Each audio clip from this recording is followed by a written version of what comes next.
히브리서 12장 2절로 5절 말씀드리겠습니다. 히브리서 12장 5절로 2절로 5절 말씀드리겠습니다. 그리고 우리 믿음의 창시자여 완성자이신 예수를 바라보자. 그는 자기 앞에 놓인 즐거움을 위하여 십자가를 견디시고 수치를 개의치 아니하시더니 하나님의 보좌 오른편에 앉으셨느니라. 너희가 마음이 지쳐 낙심치 않기 위하여 자기에게 저질러진 죄인들의 그와 같은 모순된 행동들을 견뎌내신 그를 깊이 생각하라. 너희가 죄와 맞서서 싸우되 아직 피 흘리기까지는 대항하지 않았으며 또 마치 자녀들에게 했던 것 같이 너희에게 권면하신 말씀을 잃었으니 곧 내 아들아 주의 징계를 경시하지 말고 책망을 받을 때 낙심하지 말라. 오늘 모순된 징계입니다. 모순된 징계 제목으로 강론을 드리겠습니다. 갈보리 십자가에서 고난과 죽음을 겪으신 예수 그리스도께서는 그분의 고난과 죽음을 통해서 출생하게 될 모든 하나님의 아들들에 대한 징계와 심판을 받으신 것입니다. 그래서 하나님의 아들들로 거듭난 그리스도인들은 결국 징계와 심판의 혹독한 시련을 통해서 그 시련을 통해서 출생한 하나님의 자녀들인 것이죠. 변개된 성경들은 이 거듭난 그리스도인들을 자녀들이라고 다 바꿨습니다. 변개시켰습니다. 자녀나 아들들이나 뭔 상관이 있나 그렇지만은 그거는 교리적으로 큰 차이를 가지고 있습니다. 그 이유는 성도들이 장차 부활했을 때 남성의 모습, 남자의 모습, 즉 예수 그리스도께서 부활하셨을 당시의 모습 33세 한 반, 34살 정도의 모습으로 변모된다는 그런 진리를 모르기 때문인 것이에요. 우리가 부활한다면 과연 어떤 모습으로 부활하게 될까요? 바로 예수님과 같은 모습으로 변모되는 것입니다. 그걸 보여주셨습니다. 그걸 모르기 때문에 그냥 아들들이라는 것을 그냥 자녀로 다 바꿔버렸죠. 아니면 남성인지 여성인지 아니면 중성의 모습으로 부활할 것인지에 대해서 그렇게 알지 못하기 때문에 추측으로 그냥 다 자녀들이라고 그렇게 했던 것입니다. 캐톨릭의 교리도 그렇고 개신교회들도 역시 마찬가지로 하나님의 아들, 하나님의 그 아들들을 남자이건 여자이건 구분을 하지 않습니다. 그래서 하나님의 아들들인데 남자들은 아들이라 부르고 또 여자들은 이렇게 딸이라고 부르기도 하죠. 우리가 일반적으로 그렇게 부를 때는 우리가 지금 남성 여성이 구분이 있기 때문에 그런 건 상관이 없어요. 그러나 우리가 분명히 지식적으로 알아야 될 것은 하나님의 아들들로 부활하는 것입니다. 아들들의 형태로 부활하게 되는 것입니다. 여러분, 상식적인 부모의 관점에서, 보편적인 부모의 관점에서 아들과 딸이라고 우리가 구분해서 부르죠. 우리는 아들이 셋이다. 아니면 아들 둘, 딸 둘이다. 아니면 우리는 딸이 셋이다. 이렇게 구분해서 하잖아요. 근데 사실은 부모의 입장에서 볼 때 여러분들의 아들이나 딸을 여러분 대할 때 여러분 이성적인 차이를 가지고 대합니까? 저는 그렇지 않죠. 얘는 남자야, 얘는 여자야. 그런 구분을 가지고 이성적인 차이를 가지고 그 아들이나 딸을 여러분 대합니까? 그렇지 않죠. 저는 그렇게 구분되지가 않더라고요. 어머니가 아들을 남자로 생각합니까? 쟤는 남자야. 어떤 이성으로 말이야. 이성. 쟤 남자야. 또 아버지가 딸을 대할 때 쟤는 여자야. 이런 그 경계를 두고 그걸 항상 염두에 두면서 그 딸을 대합니까? 그런 이성적인 차이를 가지지 않고 그렇게 대하지 않는다는 것이에요. 내 아들이건 딸이건 그냥 내 자식이에요. 딸도 내 아들 같아요. 아들도 내 딸 같아요. 그런 구분이 없어요. 그죠? 그냥 내 아들들이에요. 그래서 내 아들들입니다. 여러분들의 딸들도 내 아들들입니다. 이 부모의 입장에서 보면 그런 구분이 없어요. 물론 그 자녀들을 키우는 과정에서 딸이나 아들이나 구분되는 부분이 있죠.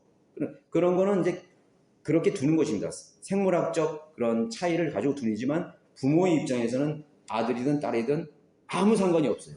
너는 아들이니까는 더 사랑한다든가 뭐 멀리하든가 뭐 경계를 한다든가 뭐 구분을 뒀는가 그런 전혀 차이가 없습니다. 저는 아들만을 대해서 그랬는데 아마 아들하고 딸하고 같이 있는 부모는 정말 그럴 거예요. 아들이든 딸이든 그런 구분이 안 되는 것이에요. 그냥 내 자식이.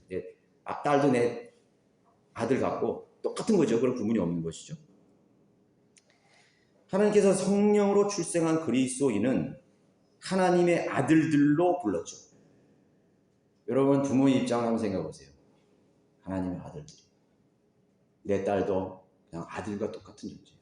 우리는 남아 선호사상이기 때문에 아들을 더 위에 둡니다. 그럼 우리나라의 관습이고 전통이기 때문에 어쩔 수 없이 그렇게 하는 것입니다.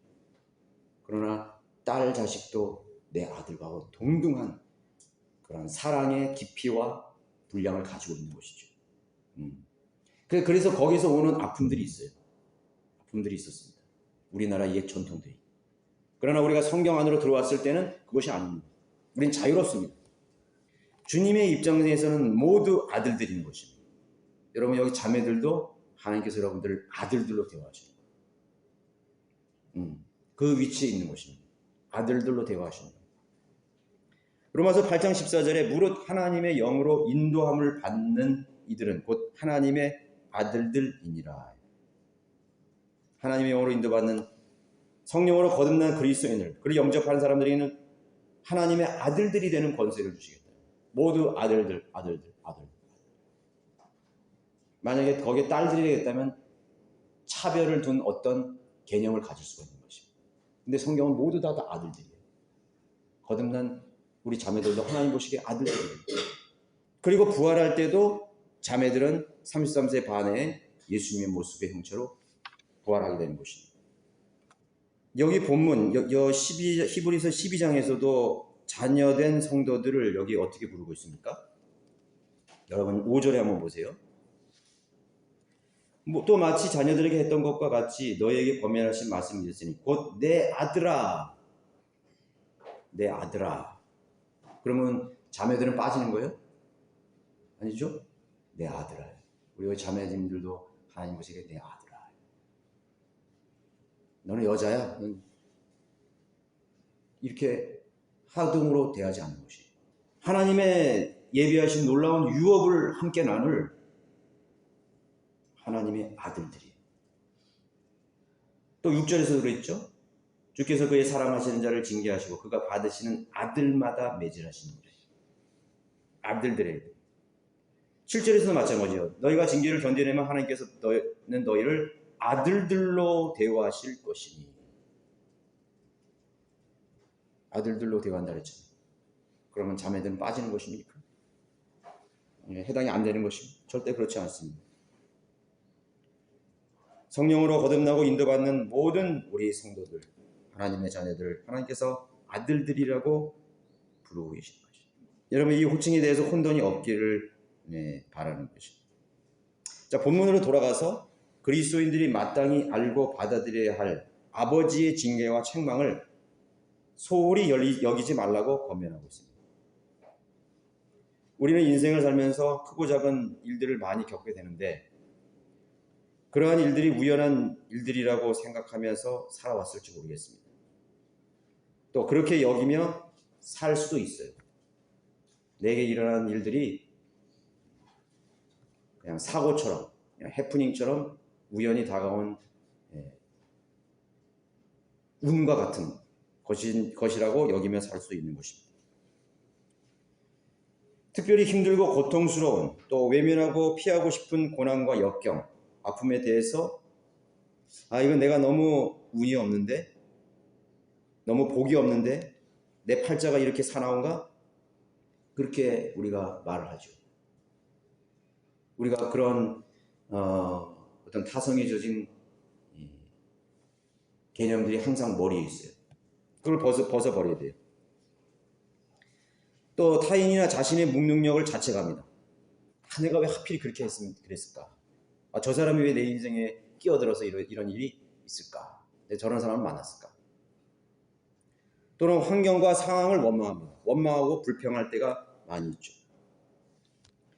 그러나 말씀의 근거에서 그러한 일들의 많은 경우들은 하나님의 징계라는 거예요.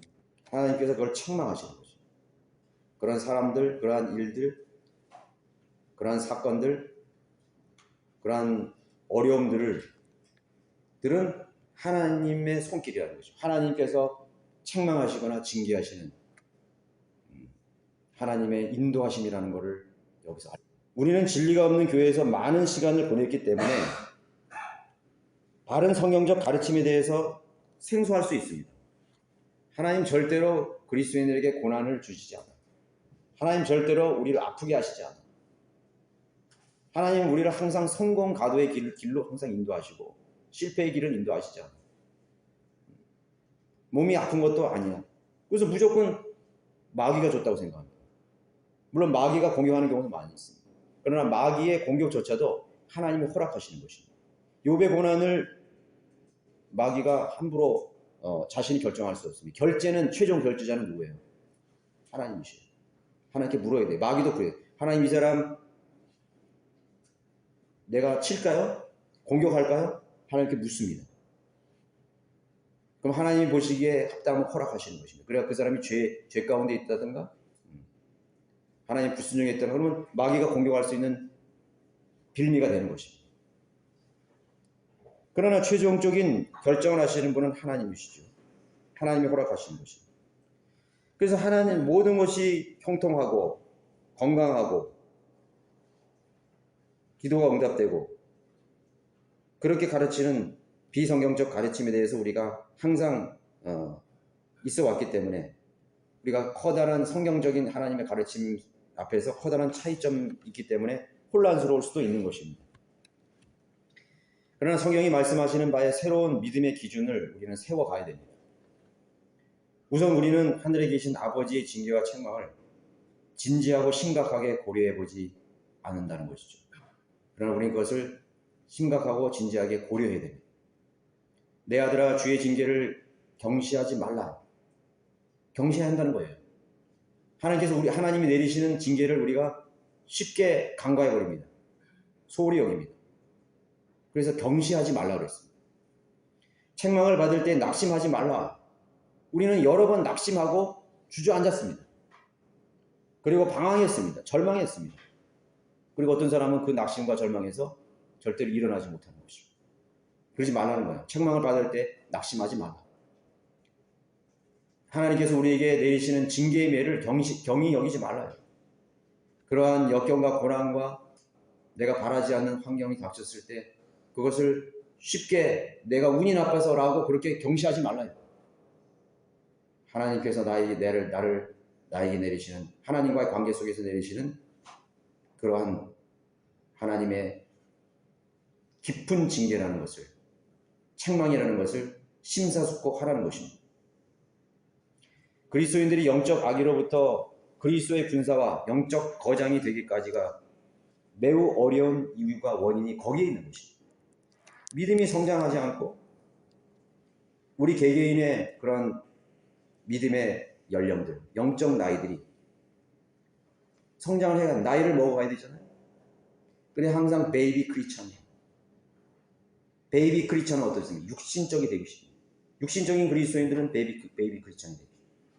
베이비 크리스천들은 영적 어린아이들은 항상 육신적입니다.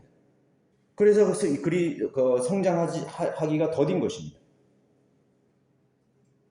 그리스도인의 모든 인생의 여정이 순탄하고 장애물과 방해가 없다면 얼마나 좋겠습니까? 얼마나 좋아요. 그러면 잘 성장하죠. 잘 성장합니다. 우리 자녀들 키워봤죠.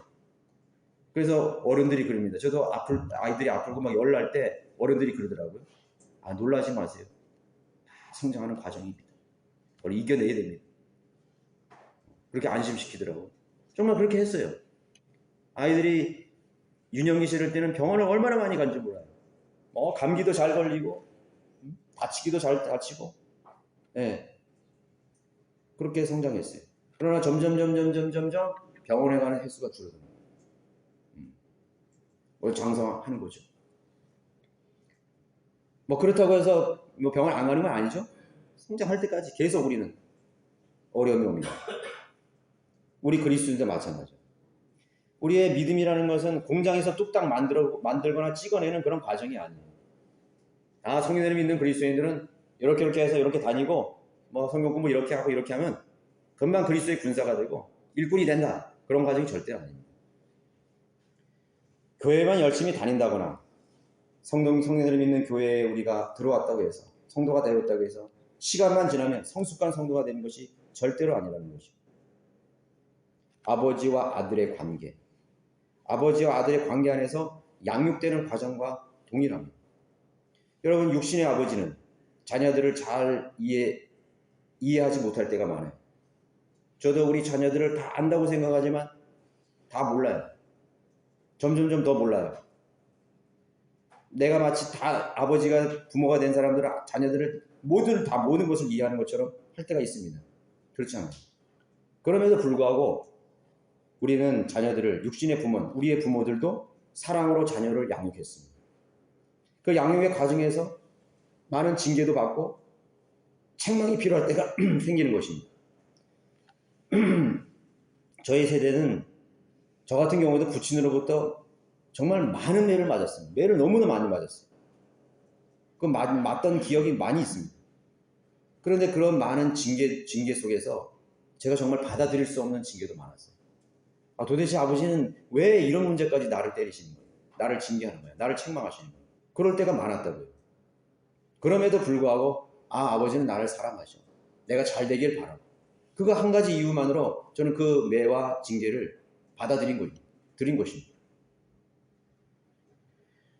그리스도인들은 주님의 아들들이기 때문에 아버지 대신 하나님의 집에서 함께 사는 것입니다. 여러분 지금 아버지의 집에 있습니다. 하나님을 아버지라고 부르지? 우리는 하나님의 아들들이 되었습니다. 하나님 아버지 집에 같이 있는 거예요. 육신의 아버지가 어린 자녀들을 양육하는 걸 우리가 생각해 보세요. 육신의 아버지는 그 아들된 우리를 다 이해하지 못할 때가 있어요.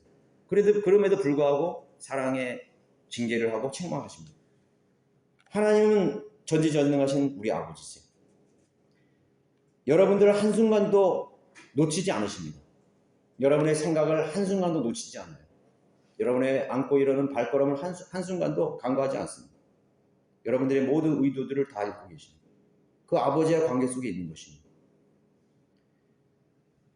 여러분, 불신자들의 생애와 마음도 하나님께서 하물며 다 아시는데 왜 하나님의 아들들이 된 여러분들의 그 모든 것을 여러분 밤낮 생각하는 것을 왜 보지 못하시겠습니까?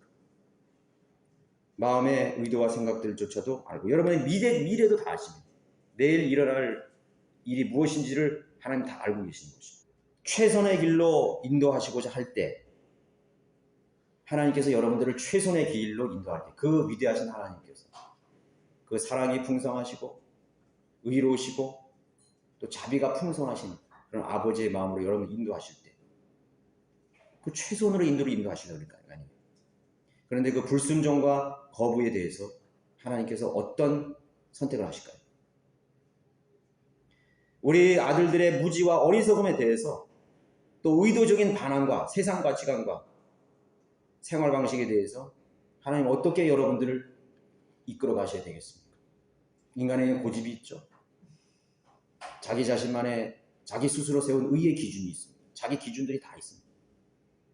각자 우리는 제 길로 가고 싶어 합니다. 내일을 알지 못해요. 양이 울타리를 벗어나서 가려고 합니다. 난 독립할 거야. 난 내 마음대로 살 거야. 나에게 자유를 줘. 그러나 그 우리를 벗어나는 순간 그 양의 운명은 어떻게 되는 것이죠? 하나님 다 알고 계세요. 목자 대신 전지전능하신 우리의 목자가 그 모든 걸 다 알고 계세요. 내일 그 일들이 뻔히 일어날 것을 하나님께서는 알고 계십니다. 하나님께서는 우리의 영혼을 다 알고 계십니다. 우리 영원한 미래를 다 알고 계십니다. 하나님 그것에 대해서 하나님 어떻게 할까요? 한 마리 양이 지금 울타리를 넘으려고 하고 있습니다. 그러면 아버지 된 목자의 아버지의 마음을 가진 그 목자가 어떻게 해야 되겠습니까? 그거를 방관합니까? 내버려 둡니까? 아니죠. 울타리가 너무나 넓을 수 있어요. 울타리까지는 하나님께서 참고 인내하세요. 무리를 떠난 양들이 그 무리를 떠나는 것까지는 한대요. 그러나 한계에 다다랐습니다. 그럴 때 사랑하는 목자가 그 한 마리의 양을 어떻게 하겠습니까? 그것이 여러분들의 자녀라고 한번 생각해 보세요. 어떻게 하시겠죠? 책망하십니다. 하나님의 징계가 불가피한 상황이 오는 것입니다. 징계가 불가피해요. 내 뜻이 막혔다고 생각하고 느꼈을 때 어린아이처럼 주저앉아서 울게 되는 것입니다. 울게 되는 것입니다. 왜? 나는 안 되는 것입니까? 우리가 인생에 살 때 그런 일이 있죠. 왜 안 되는 것입니까? 저는 그 말을 너무나 많이 하나님께 했어요. 왜 주님 나는 안 되는 것이에요? 주님 왜 나는 가질 수 없습니까? 남들 다 갔잖아요. 근데 왜 나는 가질 수 없죠?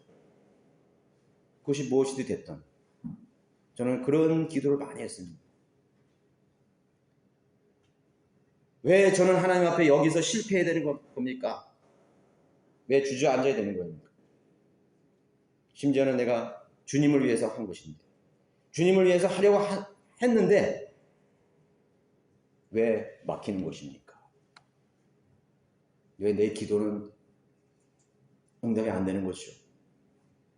여러분 그렇게 하나님 앞에 성토할 때가 없었습니까? 여러분 있었을 것이라고 생각합니다. 구체적인 기도를 안 해도 여러분의 생각과 마음속에 그렇게 했을 것입니다. 왜 나는 안 됐습니까? 왜 하나님께서 그것을 가져가셨습니까? 왜 데려가셨습니까? 여러분의 사랑하는 사람을 여러분 떠나버렸을 때 그렇게 말하죠. 있었을 것이에요. 그 징계와 책망을 받아들일 수가 없으므로 그들의 믿음이 자라나지 못했던 것이죠. 여전히 유아기적인 철부지 같은 얕은 믿음의 상태에서 벗어나지를 못했던 것이 하나님께서 가르치시는 것입니다. 그런 장애 앞에서 한계 앞에서 하나님께서는 우리를 인도하시는 지도하시는 것이죠. 그건 너의 길이 아니야. 가야 될 길이 아니야. 가져서는 안 되는 것이야. 나는 너를 알아. 하나님은 여러분들을 잘 알아. 사람이 어떤지 다 알고 계십니다.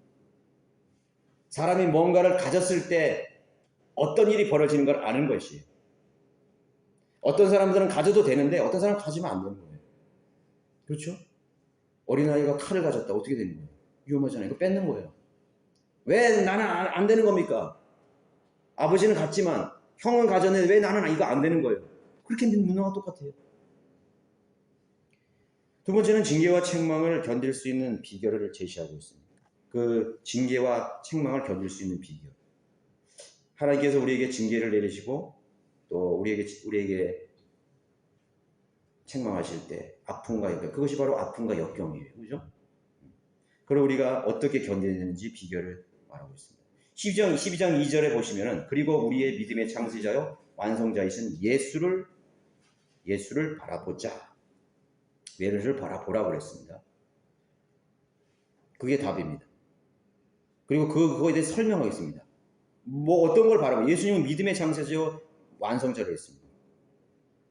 성경은 예수님께서도 아들로서 징계를 견뎠다고 성경은 알려주고 있어요. 거기 있잖아요.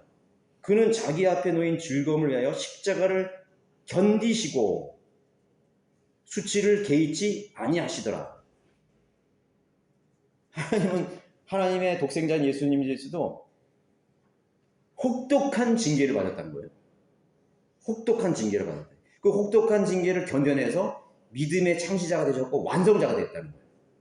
그러면 우리가 징계와 책망을 받고 심판을 받는 하나님의 자녀들이 모델이 어디 있어요? 예수 그리스도인 것이에요. 다른 사람 바라볼 필요 없어요. 뭐 누구 유명한 목사, 유명한 뭐 그리스도인들, 뭐 빌라델피아 그것이 모델이 아니에요, 사실은. 예수님이 믿음의 왕성자라는 거예요. 그 예수님을 바라보라는 거예요. 그런데 그 예수님도 보니까 징계를 견뎌냈다고 그랬습니다. 여러분 이사야 53장 한번 보실까요? 실로 그가 우리의 질고를 지고 우리의 슬픔을 지었는데도 우리는 그가 형벌을 받아 하나님께 맞으며 고난당하는 줄로 생각하였도다. 그러나 그는 우리의 허물로 인하여 상처를 입었고 우리의 죄악으로 인하여 상하였도다. 우리의 화평을 위한 징계가 그에게 내려졌고 그가 맞은 채찍으로 우리가 치유되었도다. 그분이 우리의 아픔과 고통과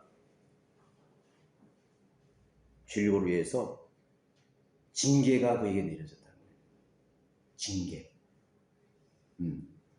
그 십자가 위에서, 이거 지금 예언적인 거잖아요. 이사야 선지자가 예언한 거죠. 그 예언을 현재 예언처럼 말하고 있는 것입니다. 예수 그리스도께서 육신으로 오신 그 자체가 죄인들을 위해서 대신 받는 징계를 위해서 오신 것입니다. 그 예수님은 징계를 받으신 거예요. 징계와 책망을 받으신 거예요. 우리의 화평을 위한 징계가 그에게 내려졌다고 말하고 있습니다. 우리가 통상 생각해 왔던 바가 아닌 이 구절, 이 부분이 기록되어 있다는 점을 우리가 보게 되는 것인데, 본론으로 들어가서 우리가 주님의 십자가의 고난과 죽음에 대해서 예수님께서 그것을 피하게 해달라고, 이 잔을 나에게 옮길 수만 있다면 옮겨달라고 했죠. 정말 고통스러웠기 때문에. 그래서 예수님의 그 십자가의 고통이라는 것은 예수님이 있어서 어떤 심한 그런 통곡과 질고와 정말 피하고 싶은 그런 짐으로만 그렇게 우리가 여겨왔을 수도 있어요. 물론 그것이 맞아요. 예수님은 어떤 존재, 어떤 영적인, 어떤 천사라도 질 수 없는 그 질고와 고난의, 고통의 그 압박을 받으셨어요. 엄청난 죽음의 압박을 받으신 거예요. 그러나 여기 제가 자세히 읽어보니까 반전의 구절이 나와요. 여기 보시면은 12장 2절 보면은 예수를 바라보자 해놓고서는 그는 자기 앞에 놓인 즐거움을 위해서였어요. 예수님이 그 십자가 앞에서 즐거움을 가졌다는 것이에요. 기쁨을 가졌다는 것이죠. 그러니까 우리가 통상적으로 얘기할 때 예수님께서 십자가를 지기 전에 심한 통곡과 눈물로써 그 육체로 있을 동안에 하나님 앞에 기도했다 그랬죠. 자신의 기도를 경청하실 하나님께 기도했다 그랬죠. 그리고 정말 이것이 피할 수 있다면 내가 피할 수 있게 해달라고 그런 고통스러운 압박을 받았지만, 그런데 여기에 그는 자기 앞에 놓인 즐거움을 위해서 그걸 견딜 수 있다고 했습니다. 그 즐거움을 위해서 십자가를 견디시고 수치를 개의치 아니하셨다. 그리고 하나님의 보좌 우편에 앉아 계셨다고 말하는 것입니다. 우리는 예수님의 십자가의 고난 속에서 우리의 구원과 영생의 축복뿐만 아니라 그리스도인들이 한평생 승리할 수 있는 생애를 위한 중대한 교훈을 동시에 우리에게 주고 있습니다. 예수님은 십자가 앞에서 즐거움을 가졌습니다. 기쁜 마음으로 그것을 감당했다는 거죠. 십자가의 고통을 기쁨으로 감당했습니다. 하나님께 감사했습니다. 그것이 여기에 숨겨져 있어요. 우리는 십자가 그 자체가 저주이고 비극적인 것이고 차마 눈뜨고 볼 수 있는 안쓰러운 그런 처참한 광경이라고 쳐다보지도 않습니다. 저주했습니다. 침을 뱉었습니다. 지금도 그 복음 속에 그 십자가의 고난이 있습니다. 예수 그리스도를 바라보라. 거기는 예수님의 크나큰 상흔이 있습니다. 33세의 청년이 비참하게 죽어간 그 축 늘어진 거기에 죽음이 있습니다. 해와 달도 빛을 잃었던 그런 외면이 있었습니다. 울부짖음이 있었습니다. 아버지여 왜 나를 버리십니까? 그러나 한편으로는 예수님은 기쁨과 즐거움이 있었습니다. 그게 숨겨져 있어요. 십자가에는 그게 숨겨져 있습니다. 그게 더 진짜입니다. 십자가의 저주 속에, 십자가의 징계 속에 엄청난 축복이 있고 엄청난 영광이 있고 엄청난 기쁨이 있는 것입니다. 그래서 예수 그리스도께서는 넉넉하게 하나님이 내리시는 그 무거운 십자가의 질고를 견뎌내실 수 있는 것입니다. 그 즐거움과 기쁨과 감사가 없었다면 예수님은 더 견딜 수 없었을 거예요. 거기에 소망이 있습니다. 장차 얻을 영광이 있습니다. 그것을 생각하는, 그것을 바라보는 그런 기쁨, 희락이 있었을 것입니다. 그래서 아무리 큰 그러한 우주적인 십자가의 무게를 주님께서 넉넉히 감당할 수 있었던 것이죠. 그것을 바라보라는 것입니다. 그것을 바라보라는 거예요.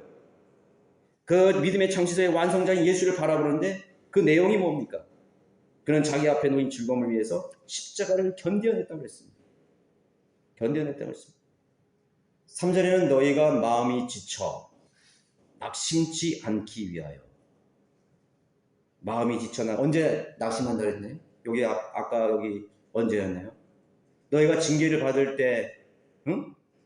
책망을 받을 때 낙심치 말라. 낙심치 말라요. 아파만 하지 말라요. 실망만 하지 말고, 좌절만 하지 말고, 고통스러워만 하지 말고. 그렇게 하지 말라는 거예요. 그래서 예수님을 바라보라는 것입니다. 이 시간에도 여러분 중에는 여러 가지 이유들로 여러분 가지고 있어요. 여러 가지 여러분 징계와 책망 속에 있는 분들도 있을 것입니다. 어려운 상황이 있을 것입니다. 육신의 수많은 질고가 있습니다. 갈등들이 있습니다. 여러분 가정에, 여러분의 삶 속에 그것이 항상 따라가죠. 그것이 지나갔다 싶으면 또 다가옵니다. 또 다가옵니다. 어쩌면 낙심하고 힘을 잃고 있는 분이 있을지도 모르겠어요. 주 예수 그리스도를 바라보십시오. 바라보십시오. 그 질고와 그 어려움만으로 끝나는 것이 아닙니다. 내가 어떻게 그것을 받아들이느냐에 따라서 여러분 나중 상황은 완전히 반전되는 것입니다. 그는 어떻게 하셨는가? 또 말합니다. 그럼 어떻게 했습니까? 예수님.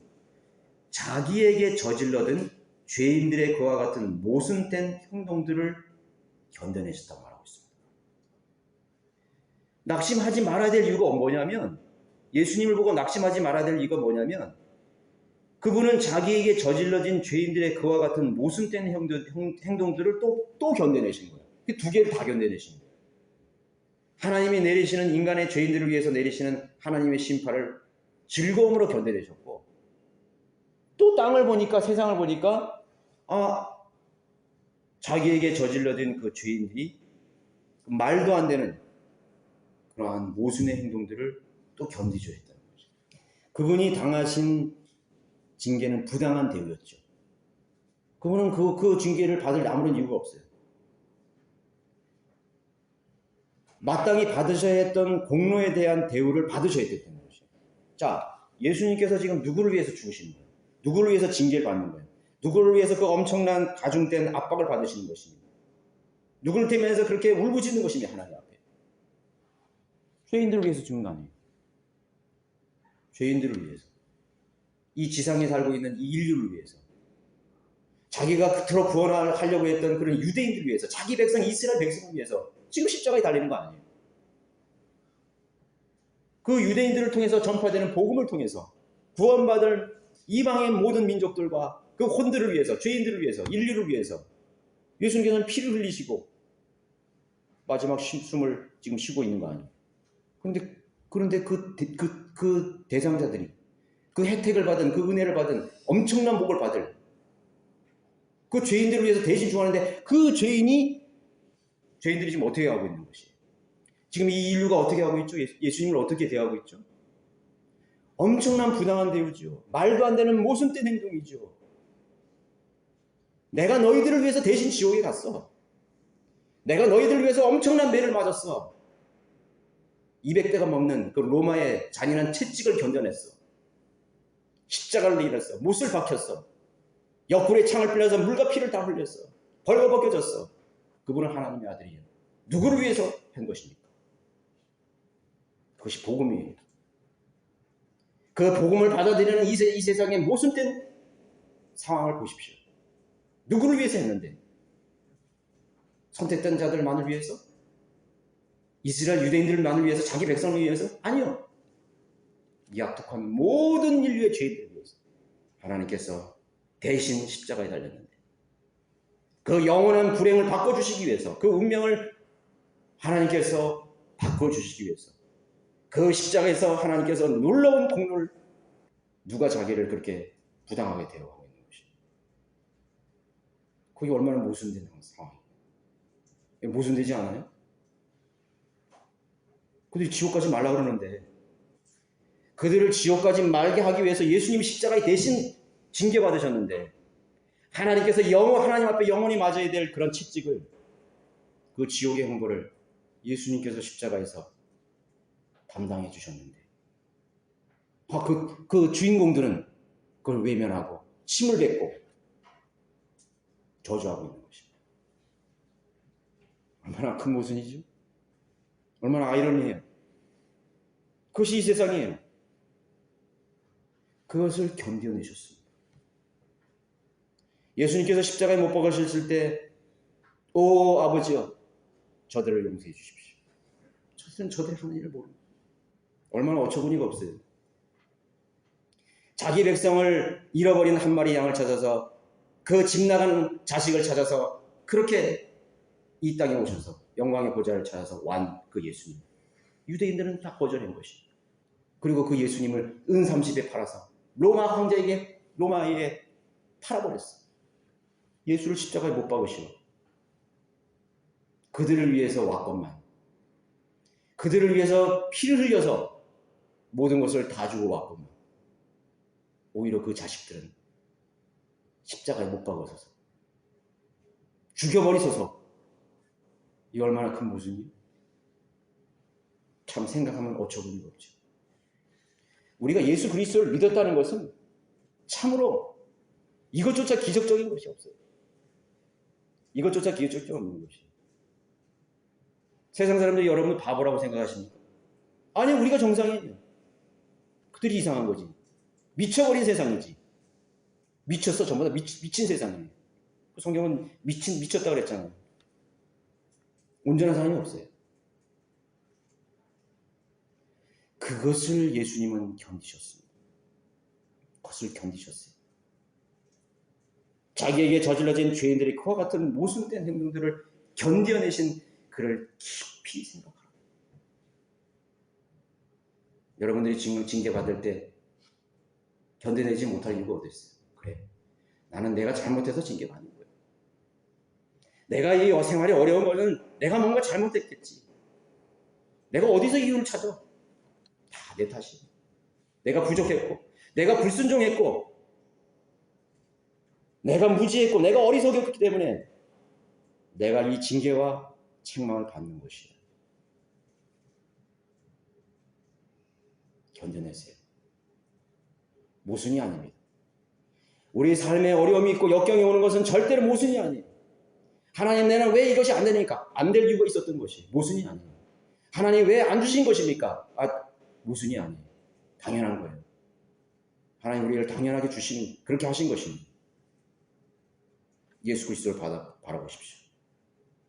주님은 어떻게 그 징계를, 책망을 견뎌내신지 생각해 보십시오. 깊이 생각해 보십시오. 성도 하나님께서 아들 성자 예수 그리스도를 징계하시는, 심판하시는 도구로 누구를 사용하셨어요? 천사들을 사용하셨습니까? 마귀들을 사용하셨습니까? 악령들을 사용했습니까? 짐승들을 사용했습니까? 천재지변을 사용했습니까? 아니요.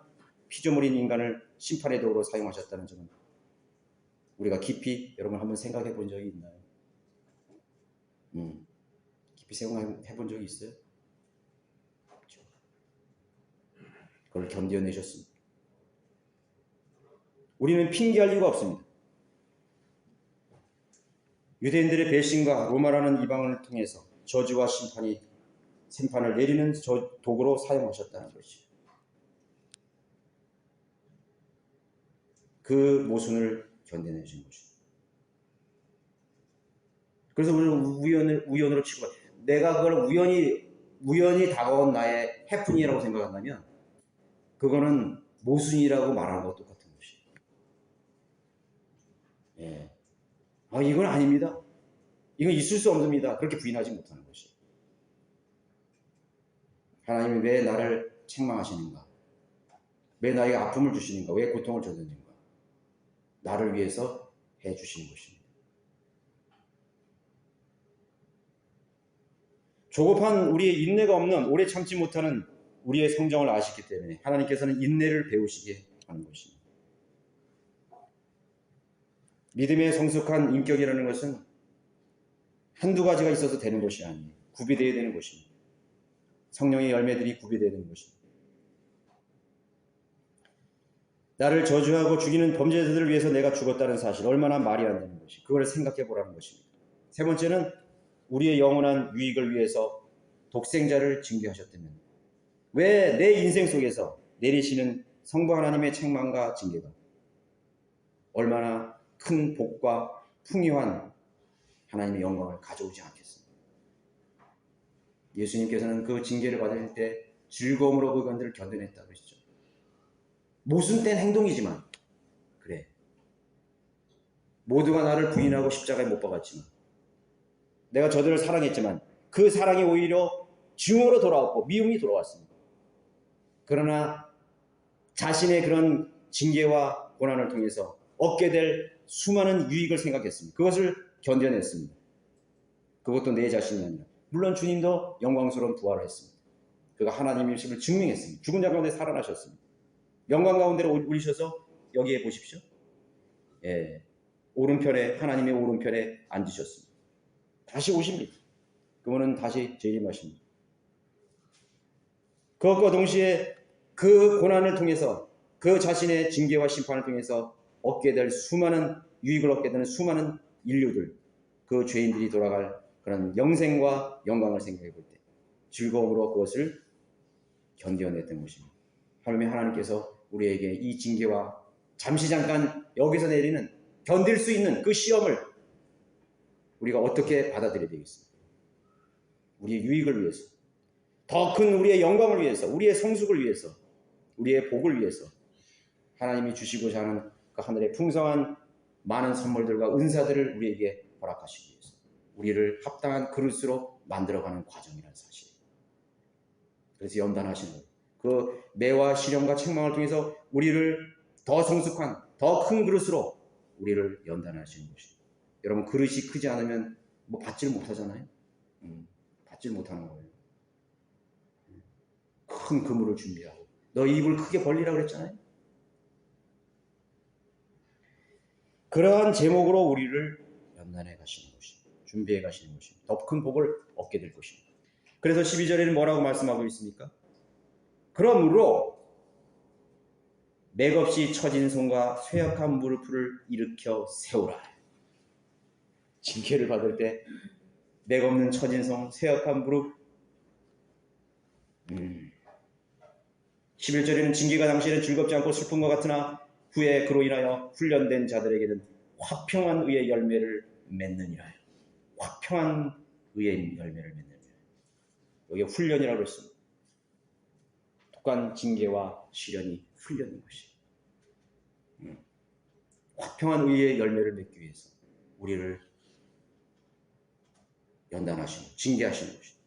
우리가 죄를 지었을 때, 불성을 할 때, 무지 속에 있을 때, 어리석은 판단을 했을 때, 조급한 마음을 가졌을 때, 하나님의 뜻을 이해하지 못했을 때, 하나님께서는 여러 가지 다양한 방법으로 우리를 징계하시고 우리를 연단하시는 것입니다.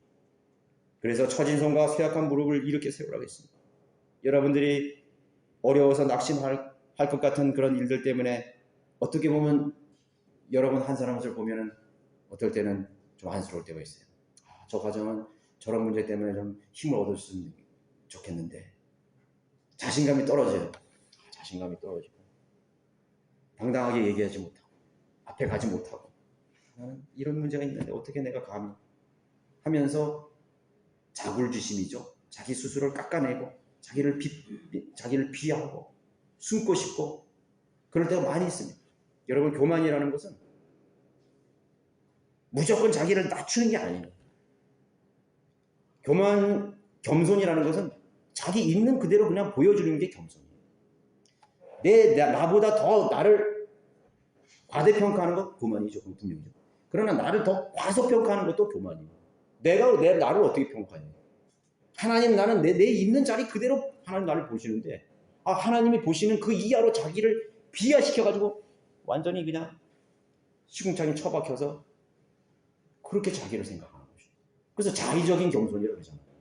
막 고행을 통해서 막 로마 가톨릭 봐요. 자기 얼마나 고행을 많이 하는데요. 먹지도 않고 막 씻지도 않고 말이죠. 어떤 사람은 자기를 막 자해하기도 하면서 말이죠. 교만이에요, 교만. 자의적인 겸손이라. 자기 있는 그대로 하나님께 보여주는 것이 그게 겸손이에요. 여러분 너무 자의적인 겸손을 하지 마세요. 힘을 얻으세요. 여러분 하나님의 아들이에요. 징계를 받고 있지만 기도하고 있습니다, 여러분. 하나님 여러분을 가장 선한 길로 인도하고 있습니다. 하나님 여러분이 연단하시는 것입니다. 기도가 좀 응답이 좀 덜 되더라도 여러분 하나님 가장 좋은 길로 인도하시는 것입니다. 하나님께 감사하십시오. 주님, 나는 주님을 바라봅니다. 환경이나 그런 사람을 바라보지 않고 나는 그것을 견뎌내시는 우리 주님을 바라봅니다. 그렇게 말할 수 있는 것입니다. 13절에서도 뭐라고 했어요? 너희 발을 위하여 고든 길을 위하여 쩔뚝거리는 다리로 길에서 벗어나지 않도록 오히려 고침을 받게 하라. 이제 더 이상 쩔뚝거리지 말라고. 고든 길을 만들어서 쩔뚝거리는 다리로 길에서 벗어나지 않도록 고침을 받아야 해요. 그 징계는 여러분을 고치는 것입니다. 여러분을 치료하시는 것입니다. 하나님께서 여러분들을 매를 내시는 것은 망하게 하고 더 후퇴하게 만들고 더 영적 어린 아이로 철부지로 구렁텅이를 밀어내시는 것이 아니라 여러분들을 더 온전하시게 하기 위해서 여러분들에게 매를 드시는 것입니다. 그걸 잘 순사숙고하라는 것입니다. 영적 성장이라는 것은 징계와 책망으로 얻어지는 것입니다.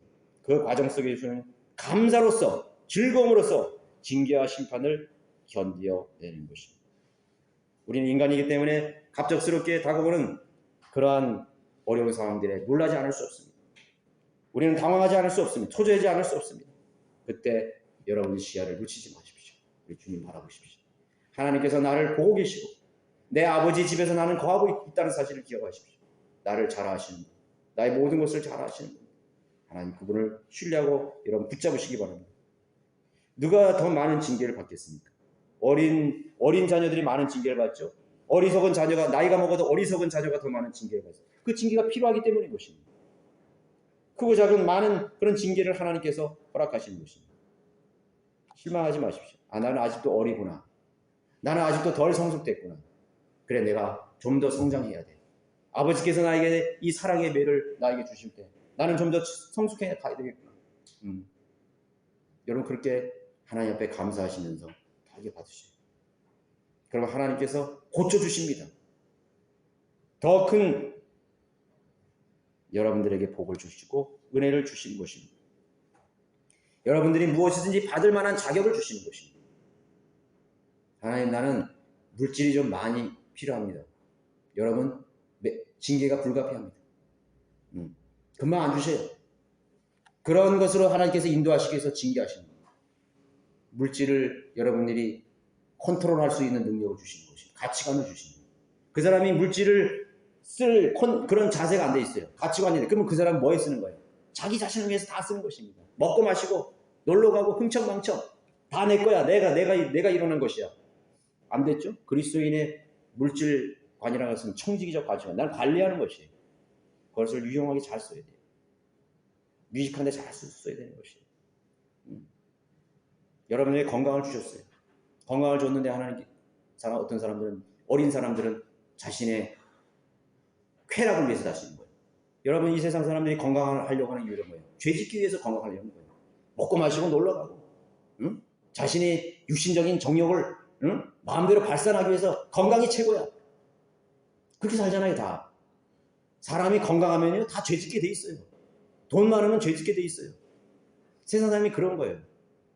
어떤 사람은 기부를 많이 하고 제가 어떤 그 방송에서 보니까 어떤 사람이 아주 기부를 많이 했어. 어려운 사람 기부 많이 했는데 그 사람은 감옥에 가는 거야. 뒤에서 보니까는 공금횡령하고 회사 돈 다 말아먹고 그러면서 겉으로는 무슨 자화상 가는 거예요. 그러니까 하나님을 두려워하지 못한 사람, 이 물질을 어떻게 써야 될지 모르는 거예요. 그러니까 눈가리식으로 그렇게 하는 것이 똑같습니다. 똑같아요. 운동선수, 연예인, 부자들, 기업가들, 교육가들, 정치인들, 법조인들 돈을 어떻게 쓸지 모릅니다. 몰라요. 건강을 어떻게 하나님께서 주신 건강을 어떻게 써야 될지를 모르는 것이에요. 하나님께서 그들에게 주신 가정의 복들을 어떻게 써야 될지를 모르는 것입니다. 그것을 알게 하기 위해서 하나님께서는 새로운 시각을 넣어주시기 위해서. 여러분 한번 아파 보세요. 건강할 때 내가 그래도 건강해야지 하나님도 섬길 수 있고 복음도 전할 수 있고, 그거 못 깨달았다면 그 사람은 또다시 그런 징계가 내리는 거예요. 그리스도인들에게 또다시 그걸 봐요. 계속 그것이 반복되는 것이에요. 그러니까 헛된 인생이 되는 거예요. 그 하나님의 징계와 하나님의 매질을 그냥 모든 사람이 참여하는 징계를 너희가 받지 않는다면 사생하여 친아들이 아니라 그랬는데 그걸 깨우치지 못하고 넘어가는 것입니다. 누가 더 많은 징계를 받느냐? 성숙하지 못한 사람입니다. 여전히 하나님의 뜻을 이해하지 못하고 알면서도 불순종하는 자녀들에게 더 많은 징계가 남아 있을 것입니다. 징계가 너무 많은 건 좋지 않죠? 될 수 있으면 징계가 없어야 되는 거예요. 징계가 없다는 건 뭐예요? 성숙했다는 말입니다. 깨우쳤다는 말입니다. 아버지의 마음을 이해했다는 것이에요. 간파했다는 거예요. 예스. 아버지의 마음을 알았습니다. 이제. 그럼 아버지가 징계할 일이 어디 있겠어요? 징계가 없어요. 그 다음부터. 저도 어느 순간에 징계가 굉장히 많았어요. 똑똑해요. 그런데 그걸 제가 잘 견뎌내니까 이제는 내 마음의 평안이 오고 안식이 오고 자유가 오는 것입니다. 어려운 가운데 있는 우리 형제자매님들 기억하십시오. 간과하지 마세요. 진지하게 더 크고 복되며 영광된 복을 받기 합당한 성숙한 그릇으로 빚으시기 위해서 연단하시는 주 하나님 아버지의 손길임을 여러분 기억하시고, 주님이 그렇게 하셨듯이 즐거움으로 그것을 감당하시고 받아들이시고 성장하시는 여러분들이 되시길 바라겠습니다. 모두 일어나셔서